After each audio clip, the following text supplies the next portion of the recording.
अस्सलाम वालेकुम, मैं हूँ रिजवान अशरफ। 8 फरवरी 2024 को जो इंतखाबात हुए उनके अंदर जो धांधली की गई, जिस तरीके से झुरलू फेरा गया, जिसके अंदर धांधली भी नहीं बल्कि धांधला किया गया, उसके सबूत जो है वो एक एक करके हर गुजरते दिन के साथ सामने आ रहे हैं, जिसकी वजह से धांधली करने वाले, मैनेज करने वाले ना सिर्फ उनके लिए रसवाई का बाइस बन रहे हैं, उनके लिए रसवाई का सामान पैदा कर रहे हैं या उनके लिए रसवाई और शर्मिंदगी का सबब बन रहे हैं। ये जो एविडेंस, सबूत और शवाहिद सामने आ रहे हैं धांधली के, बल्कि ये जो हुकूमत बैठी हुई है शहबाज शरीफ की गवर्नमेंट, इनके लिए भी रसवाई का और शर्मिंदगी का बाइस बन रहे हैं। लेकिन मजाल है कि ये टस मासूम और इनके कानों पर जूं रहेंगे। लेकिन जो वक्त गुजरने के साथ साथ जो शवाहिद हैं 8 फरवरी के अंदर धांधली के, 8 फरवरी के अंदर वहाँ पर मैनेजमेंट के, वहाँ पर धांधले के, झुरलू फेरने के, वहाँ पर चोरी के, मैंडेट चोरी के, डाके के, वो सबूत सामने आते हैं। अब एक अहम तरीन इदारे की जानिब से बड़ी अहम तरीन रिपोर्ट तैयार की गई है पाकिस्तान में होने वाले इंतखाबात से मुतल्लिक, और उनकी जानिब से 3 अहम तरीन हल्के, जो इस्लामाबाद के 3 अहम तरीन हल्के हैं, उनके मुतल्लिक कुछ तहकीकात की गई हैं, इन्वेस्टिगेशन की गई है, बाकायदा उनकी जानिब से जांच पड़ताल की गई है और पूरे हल्के को चेक किया गया है, देखा गया है। उनके मुताबिक उनके रिज़ल्ट फिर तैयार किए गए हैं। तो जो इलेक्शन कमीशन ऑफ पाकिस्तान ने रिज़ल्ट तैयार किए हैं और इस इदारे की जानिब से जो रिज़ल्ट तैयार किए गए हैं उसमें ज़मीन आसमान का फ़र्क है। और इलेक्शन कमीशन के जो रिज़ल्ट है उसमें तो नून लीग जीते हुए तीनों हल्कों के अंदर, तीनों उम्मीदवार नून लीग के, ये जो इस्लामाबाद के 3 हल्के हैं, NA 46, 47, 48, लेकिन हकीकत ये है कि यहाँ पर PTI के उम्मीदवार जीते थे जिनको हरवा दिया गया। और ये जो ऑडिट रिपोर्ट है ये भी साबित करती है, ये भी बताती है कि इसमें PTI के कैंडिडेट्स तमाम हल्कों में, 3 हल्कों में जीते हुए और वाज़ेह लीड के साथ।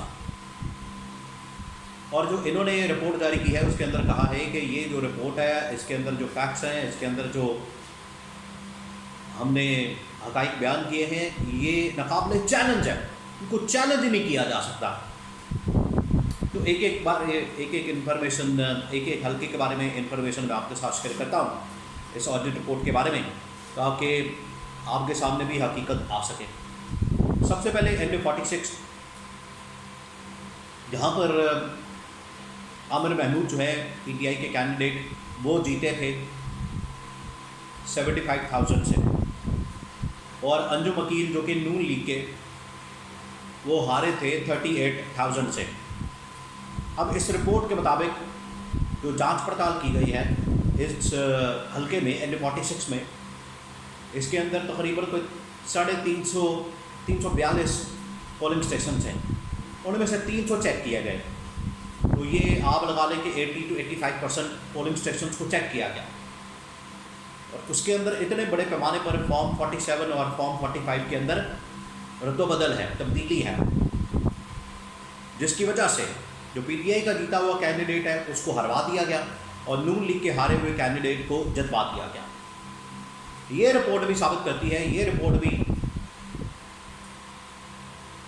ये शवाहिद और एविडेंस पेश करती है कि हमने जो हल्कों को चेक किया, ये 3 हल्कों को, और उनमें जाके पोलिंग स्टेशन को चेक किया, और पोलिंग स्टेशन में जाके फॉर्म 45 और फॉर्म 47 को चेक किया गया, फॉर्म 47 को चेक किया गया। उसके मुताबिक NA 46 में PTI जीती है 75,000 वोटों से, 75,000 से, और नून लीग का उम्मीदवार हारा है, लेकिन यहाँ पर नून लीग के उम्मीदवार को जितवा दिया गया है और PTI को हरवा दिया गया। आगे है इसी तरह से NA 47 इस्लामाबाद का ही हल्का, यहाँ से शोएब शाहीन PTI के कैंडिडेट, उन्होंने इलेक्शन लड़ा, वो हारे हुए हैं, नून लीग का कैंडिडेट जीता हुआ है। लेकिन इस रिपोर्ट के मुताबिक और फॉर्म 45 के मुताबिक, फॉर्म 47 नहीं, या इलेक्शन कमीशन ऑफ पाकिस्तान के मुताबिक नहीं, रिपोर्ट के मुताबिक, एविडेंस के मुताबिक और फॉर्म 45 के मुताबिक यहाँ पर भी पीटीआई के कैंडिडेट NK-47 में भी शुएब शाहीन पीटीआई के कैंडिडेट ने 1 लाख से ऊपर वोट लिया, 1,01,061, और वो जीत गए। और जो नून लीग का कैंडिडेट था उसने लिए थे वोट 49,000, 50,000 वोटों का फर्क, ज़मीन आसमान था। लेकिन यहाँ पर भी क्या किया गया कि नून लीग को जितवा दिया गया, पीटीआई को हरवा दिया गया। आगे आए NA-48, ये इस्लामाबाद का हल्का, कैपिटल का। इसमें दारुल हुकूमत के अंदर आप देखिए किस पैमाने के ऊपर धांधली की जा रही है और किस लेवल की धांधली की गई है।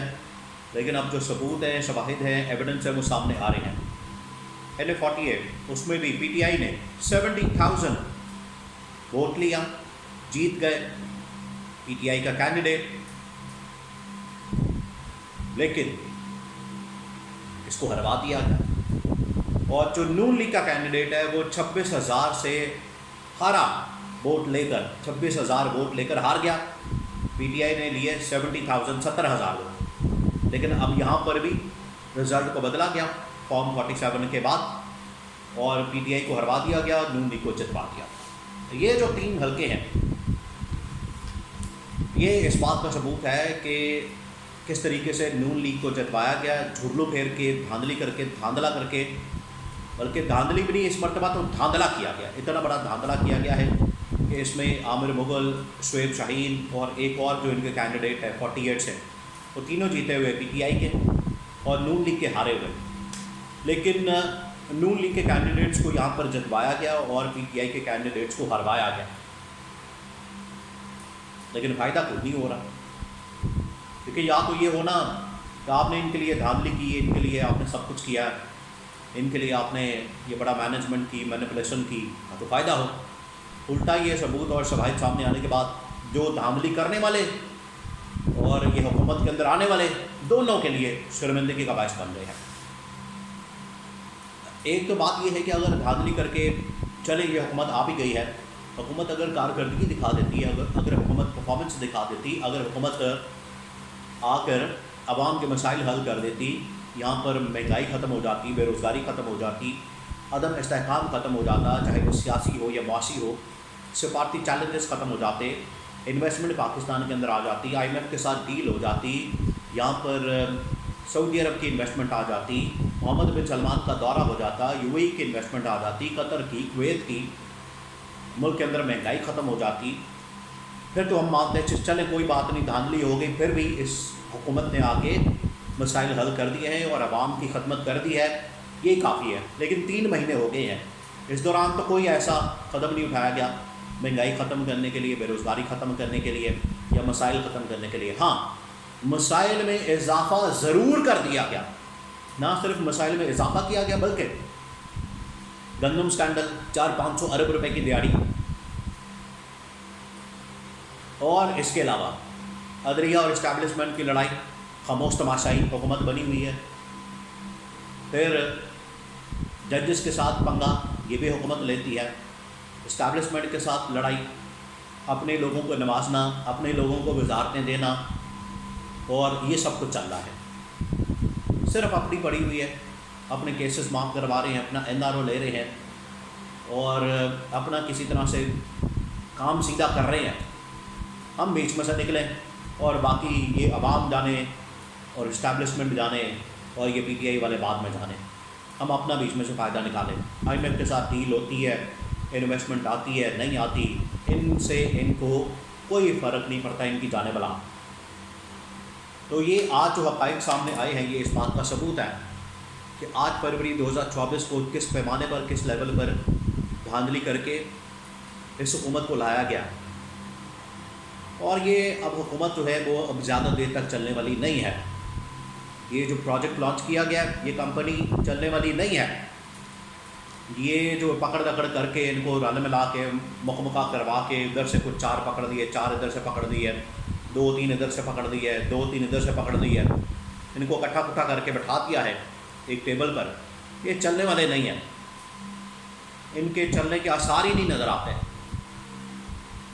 5 साल तो दूर की बात है, ये साल निकाल लेंगे तो बहुत बड़ी बात होगी, साल निकाल लेंगे तो बहुत बड़ी बात होगी। ये इनकी अब छुट्टी होनी है। जिस तरह के एविडेंस सामने आ रहे हैं, अगर इसकी बुनियाद के ऊपर अब ये सारे एविडेंस इलेक्शन कमीशन को देने चाहिए, इलेक्शन कमीशन या सुप्रीम कोर्ट के अंदर पेश कर दें, ताकि कम से कम एक ऑन रिकॉर्ड ये बात आ जाए, इदारों की नॉलेज में आ जाए, इदारों के पास ये मामला आ जाए। देखिए ये पंजाब में अभी ट्रिब्यूनल्स बनाने हैं, लाहौर हाई कोर्ट ने कहा हुआ है, पंजाब गवर्नमेंट उसके ऊपर जजेस ही नहीं दे रही। तो ये इस तरह की रुकावटें कि अपनी कहीं इनकी धांधली, अपनी इनकी नाकामी, अपना इनकी जो 2 नंबरी जाली मैंडेट ना कहीं खुल जाए। लेकिन जाली मैंडेट होता है, जितनी मर्जी आप छुपा लें, उसके ऊपर पर्दापोशी कर लें, उसको आप अंडर द कारपेट फेंक दें, जाली मैंडेट एक ना एक दिन ज़रूर खुलेगा और इमरान खान को वो मैंडेट ज़रूर मिलेगा।